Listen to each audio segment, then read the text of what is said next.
a leader like him. So I say congratulations, I say the Anambra State, congratulations na ha when such a governor. Malo get when I come here was a lot chichi. Anyway,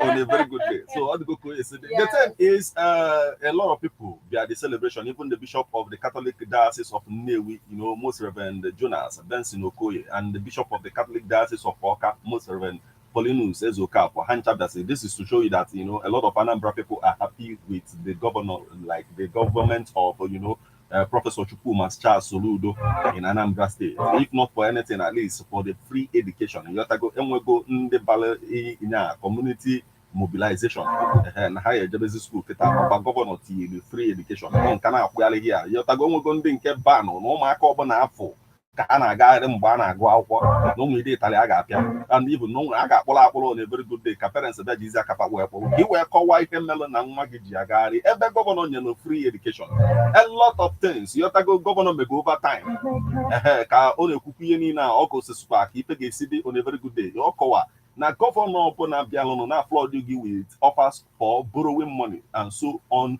and so forth at the end of the day na gị malụ na the first 2 years to demonstrate something na ọ ga-afịa alụ for such a governor mana nyanwa na-emeghị otu nyanwa si wee menwu nke o menwu so far iji gosi gị na yotago na ọdọkwanye ofele mana ya bụ gọvanọ na-agbasi mbọ ike everybody is paying everybody is testifying to that enwegodo ebe enwegasị little things adjustment ga-abịakwazi at the end of the day we know that. So mana ịbata this morning ịkwa anyị filo yotago otu a governor of Anambra State celebrate 2 years in office. Kedu, your own. Kedu he nwekwana kedu ka ise celebrate with him as well. Oya bụ ihe anyị ga-akpasị n'ụtụtụ a. Akụkọ otikpọju.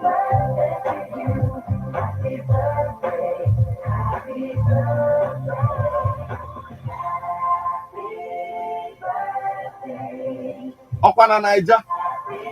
Nwa ya nọ n'obodo anyị asị m na ya sola fọm yotago mmụọ mmesa fọm nke m sometimes ngolo pure water mgba ya na bottle water jide n'aka na fọm ọkwa anyị nwa go bottle water ka edi febe fa so you na-ekwu okwu sef I na front look at the bottle water my brother for my bottle water ebe ọ dị yotago so ọ nwere our sister pụta na social media sị ka o gosikwa onye ọbụla yotago na abịa n'ihe gbasara inye a transload this is transloading of a product to another on a very good day na nyanwa makwa anya on a very good day so ọ bịa wee na social media welo bottle champagne welo wine gbanye n'ime ya na-egosi social media na ya na-akọkpọlụkwa ihe sọkwa economy dị kwa ka ọ dị on a very good day na ya nọkwa ọfụma na ya na-enwekwa aṅụrị na-agba ya na glass na-enwela aṅụrị na-asị everybody shares on social media shares mana ọgbọrọ na ndị ọ na-agba shares donwe ndị mmanya at a time as sport where I say my sister keke isi gweje wetelu bottle champagne yotago welo wine gbanye n'ime na anyị na-expect ka the champagne drop because ka ị na-ene some people anya ifile na ha mara anya ihe gbasara ife a na-akọwalụ gị n'ọnya melụ some people ji okwu in the manner people of Anambra State no champagne na ya befe so onwe ndị ma anya mana ị na-ene anya iche na ọmala anya so ka ya bụ nwaanyị na front the wine yotago a lot of people wee kpọọ m oku si my sister kedu what is happening ka isi emezi otu a she is an OAP on a very good day ihe anyị na-alụkwa ka ọ na-alụ mana o mee vidio ka o gosi ndị mmadụ n'ụwa dịrị ya mma on a very good day na-agbapụta ya bụ wine ndị mmadụ spọt gbakwasị my sister nwaanyị na na-agbapụta kwesịrị na-acha red ọ kwesịrị na-achacha anya nwajai ọ ga na-achatụrụ nwajai white yotago mix ya with gold nwa obele nọ ife ọ kwesịrị bụ ka ọ na-ekwu akọlụkwa out nyanwa kwechiri kwasị na-asị na ọ bụrụ na wine o gote n'afịa ka ọ bụ on a very good day na ihe okwu ọ sị not just any bottle of champagne but a bottle of Don. Also if the budget was tight why now pour a cheaper bottle of sparkling blunt in the glass instead of the red wine. Also, wrong glass for champagne. Oh, you want them to see penny now. You have to go ahead. You go and we waking up on social media now. I go to celebrate my brother. Maybe fail. Maybe he could do. Some people say now, so nobody wine. They far no zobo. Call by the India. One no wine. Can you wait? When I got it still. Well, I had in even for the na social media ka ị bịa showkwa na ị na-enjoy onwe gị but ị ga mara that no nwere ndị na-eche gị ka ị bịara ụbịa na ha ghọtachara some of the things a na-achọ okay maybe in this case o nwere ike ọ bụ the real mmanya quite all right. But all you told that when you come on, I'm not a package the whole thing. Go show one off of it sometimes. So for now. Yes. But not some of those where they I think it can't go there now. Oh, one day not watching everything. Yes, any movie. No one naga wara anya naga wara na afuku atu. Obugoro no na social media ka ebe na form na afuku dia too. If one go see the on our frontier my people, na na enjoy and I call my sister KBC go to Zoba. They go like up 150 naira. A lot of things to talk about this morning. If bata, if buy if you that ya be fam. If I get me, you know that go my social media be somewhere ya be lu onya bia ochoko be above their means. Go so one ya na emekwa ofuma because they bata if a lot of people can affront to ka. You man chono ke gba last. Maka na Naija da gba last. You that go I feel the file ozugbo sachet water or bottle water on a very good day. Kedi hi nwe ikwu n'ihe niile a.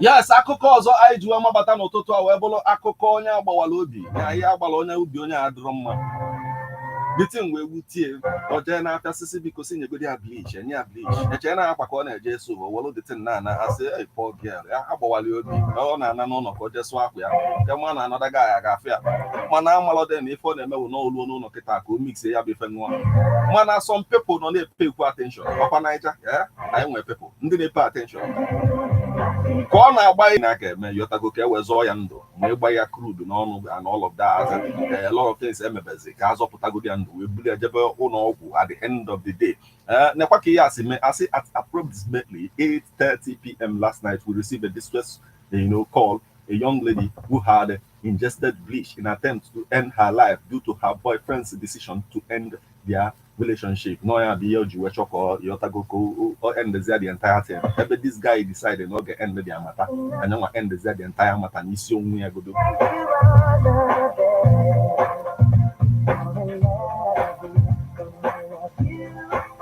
Man, I'm wonder why na Olukwana Yotago Mwe aga serve breakfast. Now some people are that like he celebrated the breakfast on a very good day because for me, I don't see the reason why you should be so entangled with an individual because now how many years go before you meet all of a sudden meet you without doesn't do again before because now one case is serve breakfast with or Eba on a very good day.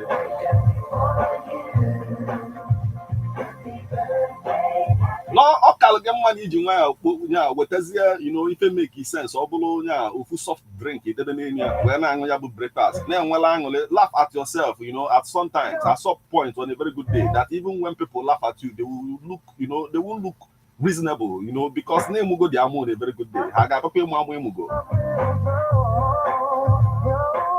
We need to be, because for me, I think this is a situation of, low self-esteem. One need to be, very comfortable in their own skin. Now, mother said, let me not see you ever again. Open to mass welfare on a very good day. One no my is weapon kakai when I got on the still. Also saying, but I was in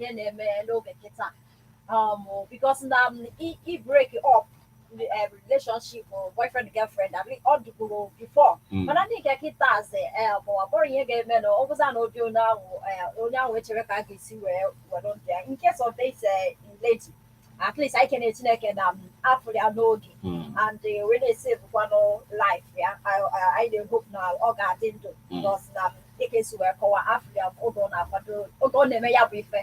so mana dear for na udele otuasi we for ya bife now operate with the option because na mother break your heart December ka wesi na ige bo nwe ge obolo igbo ngwe ge ba ka figa ba gwa Chineke because okay go ke gi na onya ahụ ige ju we da feel that not be mose na mother sini achoro zige Others going another person got Yeah, like a so now Oporia and the year suicide all getting I know all the time. The why you product on increase will even more safe. Only Cabron say the other one and they use the cable say bleach. You must only man let's see bleach so Manabu J joy may also so kind of water now or no matter what Yabuni and Gabiga each and any will go the best. Anyway, all the go said because Kadifa in a joy Buzilongi on a very good day because if I hear Kadi before Christ died for your sins, so Kezi Hose chose him for again.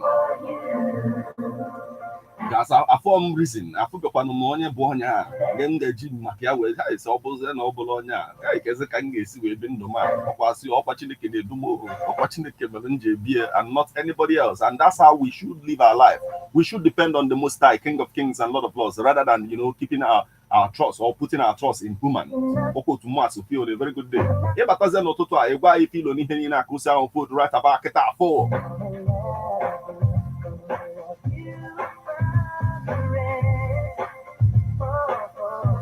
Yes, I want a message no toto Osinaka youngest Afrayo, and he says, good morning and happy new week to you, Honorable Sam Metal, aka our upcoming governor of Anambra State, and Lady Classic is still me, the youngest Afrayo from Unkwere Zinaka, and celebrating all the celebrants of today. Sam Metal, I am present in the class. Yes, also Classic, I am coming to contest with Nwoke Nnobi, Nwoke Abagana, and Nwoke Izuogo. Let's know who is going to win this battle. My brother, yes, he's going down at the Leofield Residency Hotel. Mrs. Akwazego Bosaga player befer. Akoko Oti Boju.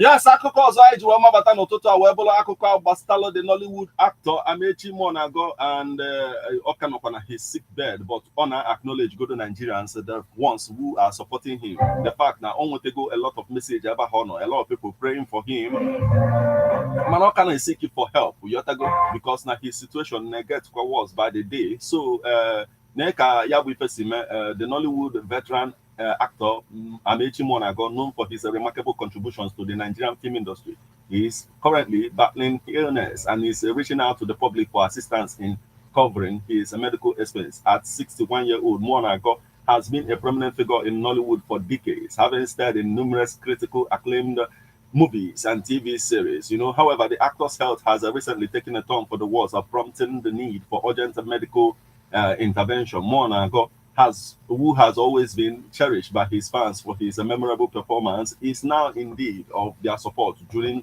this challenging time. Also, in a heartfelt plea, Muonago expressed his gratitude for the outpouring of love and support he has received from fans and colleagues alike. I am immensely grateful for the love and concern shown to me by my fans and colleagues in the industry, he said. Your support means the world to me, and I'm hopeful that with your help, I can overcome this obstacle and return to doing what I love most, entertaining audience through my craft. So we are praying for him. Now, your Chineke, can we help somewhere gather for him, at the end of the day. And now, anybody who can, offer that help to him should reach out to him at the end of the day. One on why can you put on Kaka when I can still? Message or send it. I like the motors when I go on at least that hope got it. Motors when they keep positive about it. Yes, even though I roll Adrian on a sick bed or not, yes, now Ucheka and where that kind of hope that one day I get gonna double bed yes, which is a good thing is with it because now now so now and I am making it so far na go me go yeah or at least all that recover and then the mother help one only how will you care and I need hope one and the also will help na hag and help even what I know in where you again yeah go all these things they need because I lose go which was very painful so I need already lose so onye ọbụla nwere ike ime ya mee ka ifo that's na arụ dị ya mma. Okay, all the work you see. Keta afọ classic ga-akọzila one or two ka anyị na-aga n'ihu classic. Okay, so akụkọ anyị nwere ebe a wee bụrụ a mother-in-law bụ onye nwa ya nwoke na-anụ nwaanyị tiri nwunye ya ife so the mama ya wee jiri aka wee gaa kpọọ ndị polisi ha wee arrest ya nwa ya. Well, that was during the weekend. Where they arrest them, but the man himself. Okay. Yeah, okay. Yes. Can you go there?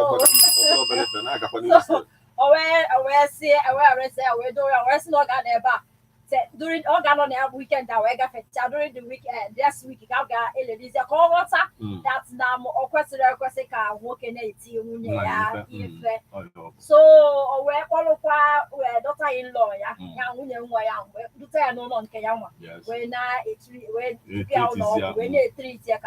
daughter-in-law so according to woman when I see no now I'm gonna tell one you at this house. Why not get to be made for I think the woman of Maputumas were and by the time the man get cool see off and she have Oga Hota, he hate you and make him Yotagophone is with the camera. And at the end, now on where all you want a lot of people get Tigo as a prayer point now. Lord, let me have a mother-in-law like this one in Jesus' name. Amen. Akụkọ otikpoju ịbatazie n'ụtụtụ a ịgwa ifilo na ya bụ ife ka anyị na-agakwa n'iru still my sister. Okay, so another one I nwere bụrụ landlord na ndị ya na ya bi no ndị tenants ya na-enwe okwu about the rent and everything. So ka okwu a na escalate is na agazi n'ero and the man wey decide ya ka force her out of his house wee ga ndị bi n'enu.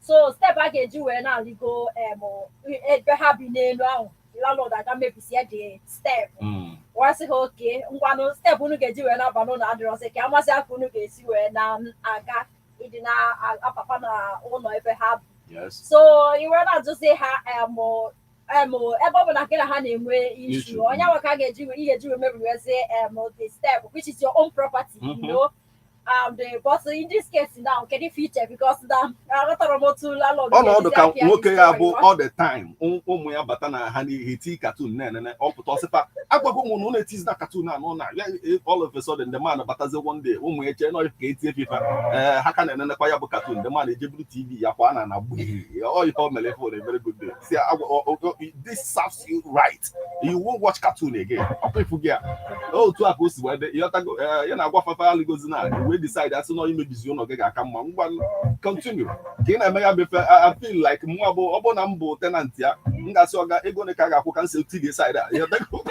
good akụkọ otikpoju yes m ga-ejizi one or two kịta wee sachelu gị aka iwe nwee ike wee bata wee gwa ife ilo n'ihe niile aka osi ahụ fold right back kịta afọ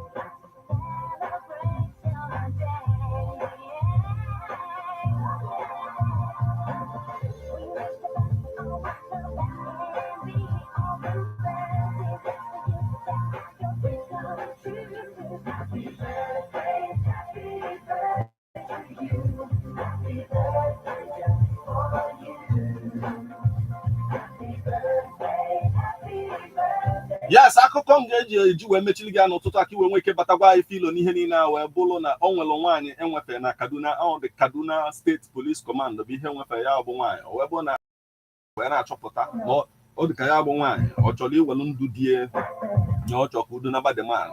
On was there somewhere near back where you take or does it to call you go on a very good day or maybe Sapico on a very good day or no brand Amelia Bella say, oh, Kekamania gets we survive. Kepo is in me. Nay, Yamakwane on a very good day. Asena air na chopota on a plot to ka ubu dia over a financial dispute na amount to 400,000 naira. Now, security analyst and counter-insurgents expert Zagozora provided insight into the case, detailing the events leading up to the husband's near tragic fate. Makama revealed that the husband had extended a loan of 400,000 to his wife for business purposes. However, tensions escalated when the husband requested repayment of the loan, only to be met with defiance from his spouse. In a shocking turn, the wife allegedly resorted to extreme measures, purportedly orchestrating a plan to eliminate her husband by eliminating the services of, by enlisting, the services of a notorious gangster named Tola and his associates. So, Tola and his associates on a very good day. So, they said the motive behind the sinister plot, as per Makama's account, was to silence the husband and evade further demands for repayment on a very good day. This is caused by Aka Aradite. Yeah, go there if see and come on a situation whereby you go to biscuit in your belly. See, I'm maybe or one or Katasia can will for say chapa, bear, is will about the 10. You have to go one why can you put on Kaka when I got on still? Well, I'm all the marriage I did and Kanwa Kaliqual. To an extent, why you got choker or body because of 400,000 naira. And ihe ga-emerezi to honest because na ha na kwesị ịbụ di na nwunye ihe gbasara ego whether ma onye lie nwaanyị ma di enyere nwaanyị ma nwaanyị enyere di as a loan ekwesịrị isebe okwu that ha na abụbụ di na nwunye and ihe niile ha na-eme because maka family ha kwa and for both of them. So mana all this so sad na the whole thing be turn out like this and I think ka anyị gara akpachapụ anyị ihe anyị na-eme oge ụfọdụ. Yes. Anyway, I want a personal too to celebrate this morning before you begin to call in to tell us what you think of all of this. Well, right about now, I'm with a message. This he says, okay, it's coming from Mr. Bona, and he says that we should reach out to Ifani Chinaka. This morning, not today, but birthday, I celebrated. So let's see if network will allow us to do that in a jiffy, and then I get a work. Let's see if we can connect with him.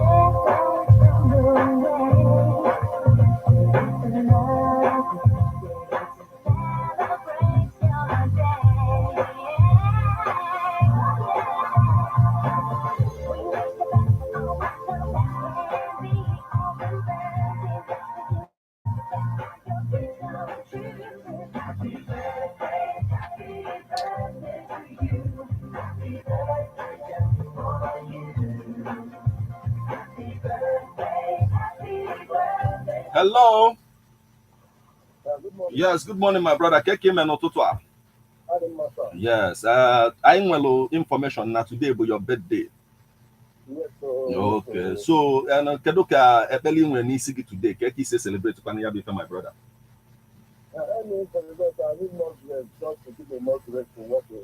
Amen. Okay. Okay, you're already working in his vineyard now. Yes. Okay. No, so ị ga-akata nwa onye si ka ịkpọ gị kene gị n'ụtụtụ a. Yeah, okay. Anyway, in life n'ebe ọ na-adị 103.5 FM and onye si ka ikene gị n'ụtụtụ a Mr. Bona. Yes, ekpele niile ikpe n'ụtụtụ a anyị sị na Chineke ga-eweta ya na mmezu n'aha Jizọs. Amen. A dịkụzielu gị gbagam na akaụntụ gị. Then jide my brother, ọgbọpọ obelefe. It's unfolding. Down, kedo ebe anyị ga-agbara tabaka anyị so wee bụrụ part of the celebration. Enwe a ga-akpọtụ today.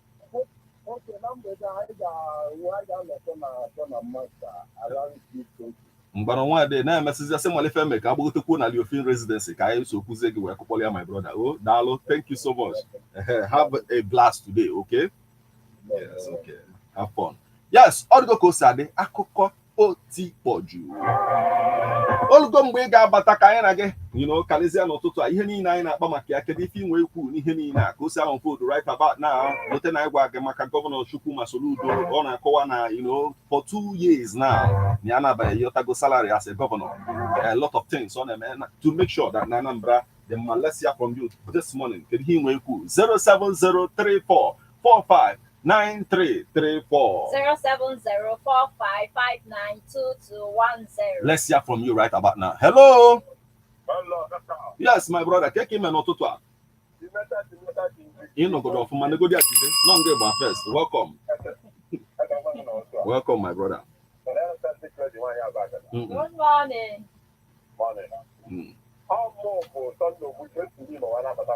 Because Gabani Rusa, oh.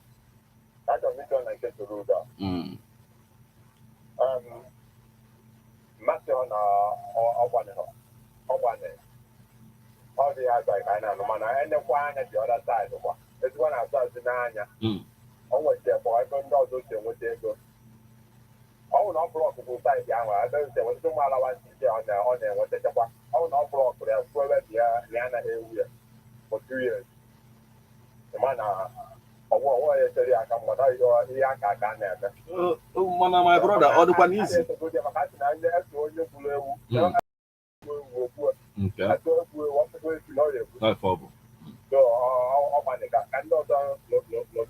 Okay. Okay.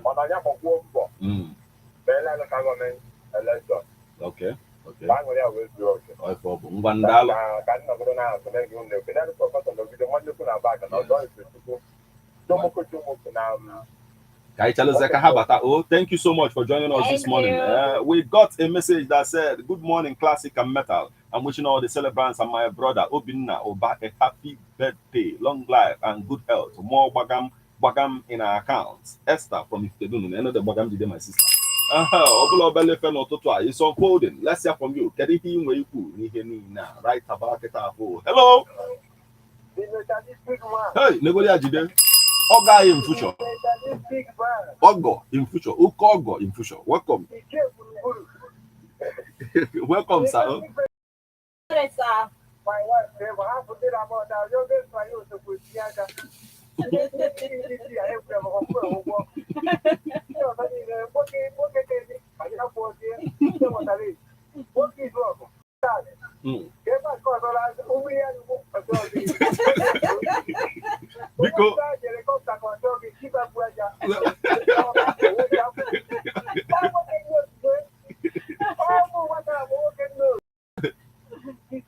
Yes. Okay. Gabani Rusa.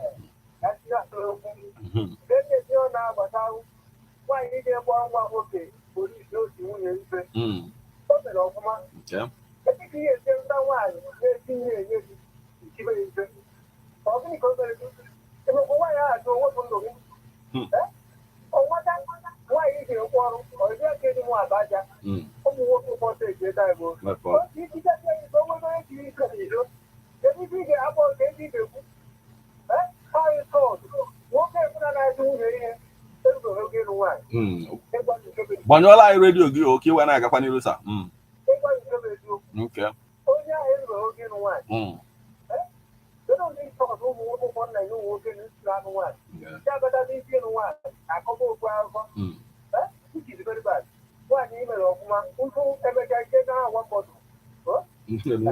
Dalo, thank you.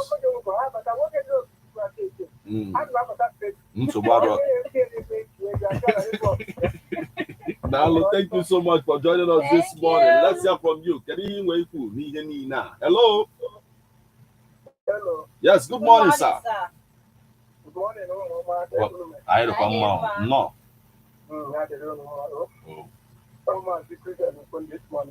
Gabani Rusa, oh.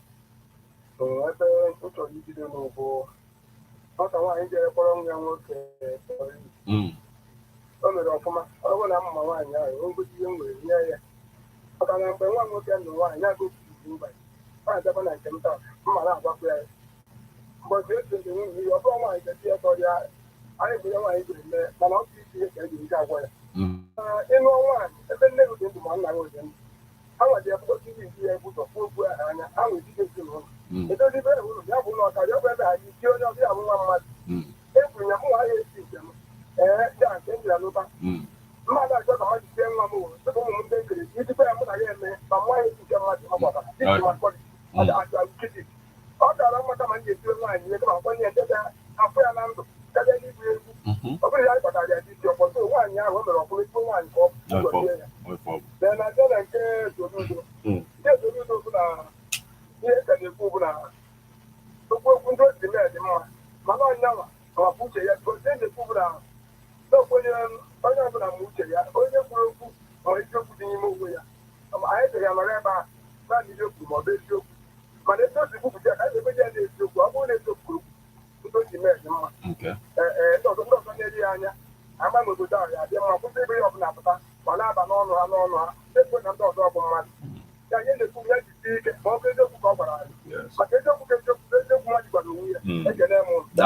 Thank you so much for joining us this morning. Let's hear from you. What do you have to say about all of this? Hello. Hello, brother. Yes, good morning, my brother.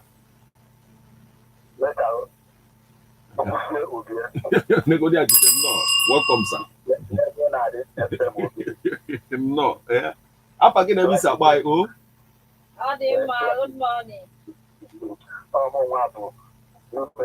Okay. New method, Gabaniru Sao. So, I'm not getting email for now. Can I send email for Saludo? I had a movie I can't make it now. You would take it right there. But there's one or something like that. And what you got it for. So now, I told you for. I don't know if I told you for. Okay. So, it was by a phone. So, let me hear what I'm now. I'm going to back. I don't want. And I know. So, what am I telling you? Yes. So, I will not go on here. It's like a woman that. So, thank God now for you. Yes.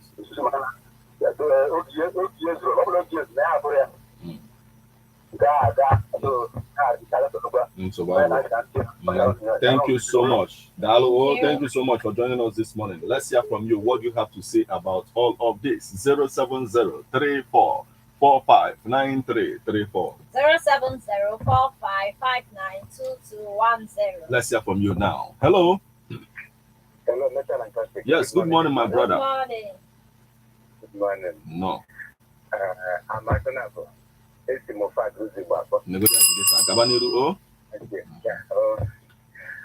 Mr. President, yes.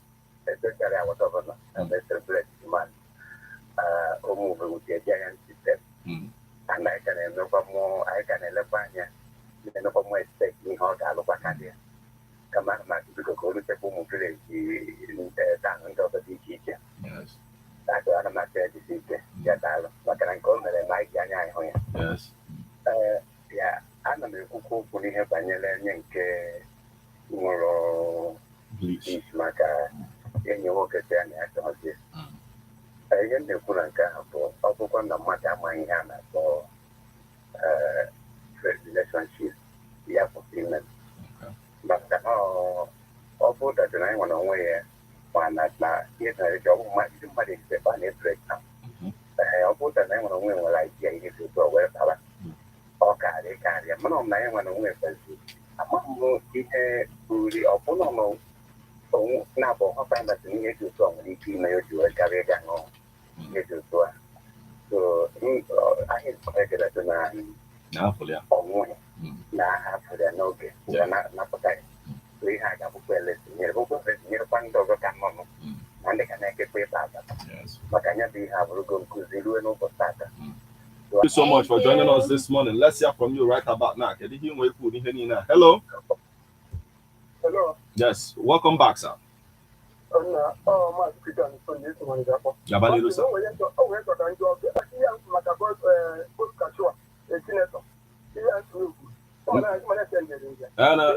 Okay. But no, na this program kai pu ya be fe ya nwonu ndu lo se mba ka kai kalabazia maka. Dalo, thank you so much for joining us this morning, sir. all I like Martin, wow, Martin. A lot of things like money per se hot and no broken attack by Makaya Befer, all one program, political views, thereby the winning we have when it gets to that point. You have to go about. Let's hear from you right about now. Hello. Yes, good morning, my brother. Get him, man. No. Oh, fall, my brother. Oh, why then? No. Neji de oh.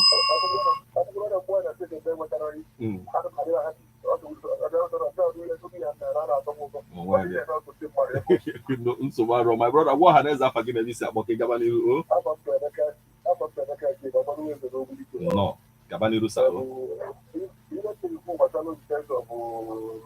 Our excellence.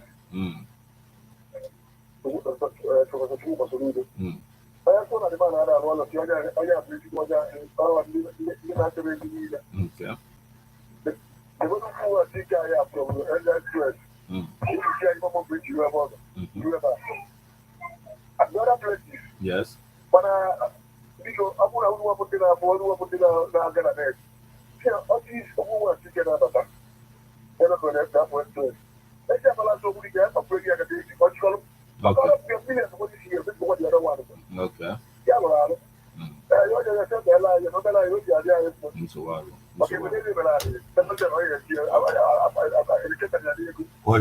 Dalo.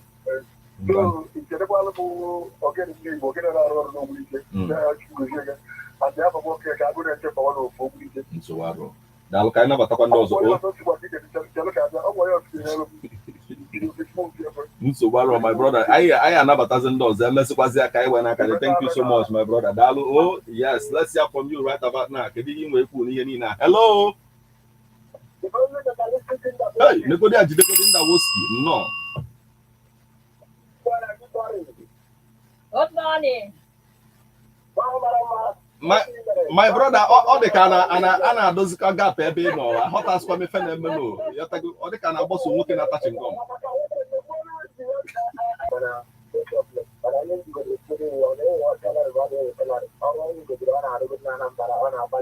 Yes.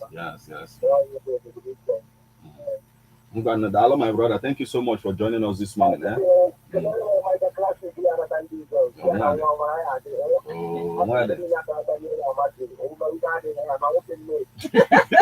Mandalo, thank you so much for joining us this morning. Let's hear from you right about now. Hello. Yes, welcome back, my brother. Yes.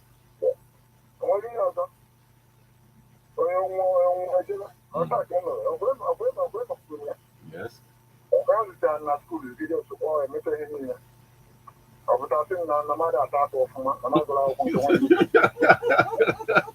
Wow. Hi.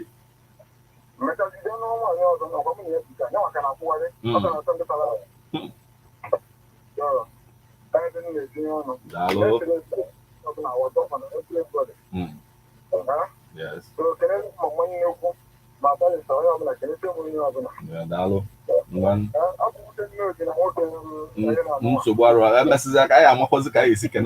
Thank you so much for joining us this morning. Let's hear from you right about now. Hello.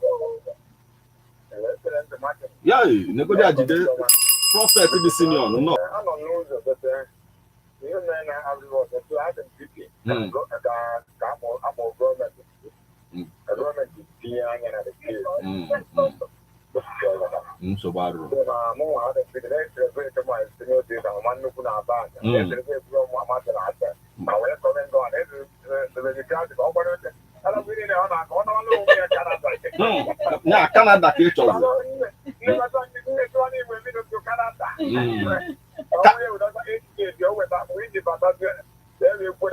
Canada Canada up on Canada. Okay, I will tell you. Classic and I like Papa more.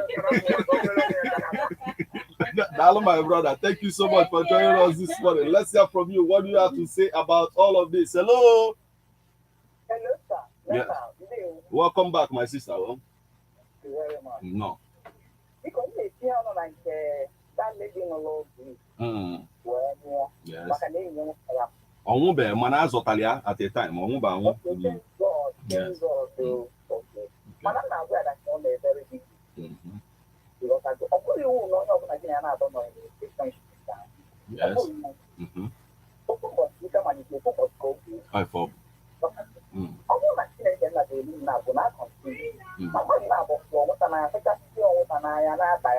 Yes. So no, I was not home. Why? Because you know, so that's an act from my much that extent. But I don't make the Golden. And we are getting to the spot where we begin to call it a day on this particular edition. But let's take this one call before we call it a day. Hello. Hello. Good morning. Yes. Good morning, my brother. Your name and location, please. My name is Jake. I'm calling from Abuja. Okay, please. We have a minute. Your input. Yes, sir. I'm there to introduce my wife. Okay. Today, birthday in her life. Yes. Congratulations. Long life. Prosperity. Yes. And many bagams in her account. Many bagams in her account. In Jesus' name. Amen. Thank you so much. Dalo. Thank you so much for joining us this morning. And Jesus. Amen. Yes, we've gotten to the spot. The spot. You have to go digitalization spot. Everybody a day on this particular edition of Birthday Splash. Nebona the 103.5 FM. Remember, it comes your way weekdays in the morning. Once is 8:20 on Apple Tools. But you have to go. And I spot him pianism. Maluku say you have to go. That said, oh mo wakana but metal. Oh, we're classic. Yes, sir. I want to attack we here. What go side na ko me. Till we meet again, we pray that the good Lord will go with you. You have any metal akata base with if chikuga gozi ana Jesus. Amen. Till we meet again, have a wonderful day. Shalom. Happy birthday to you. Happy birthday for you. Happy birthday. Long time I'm certain.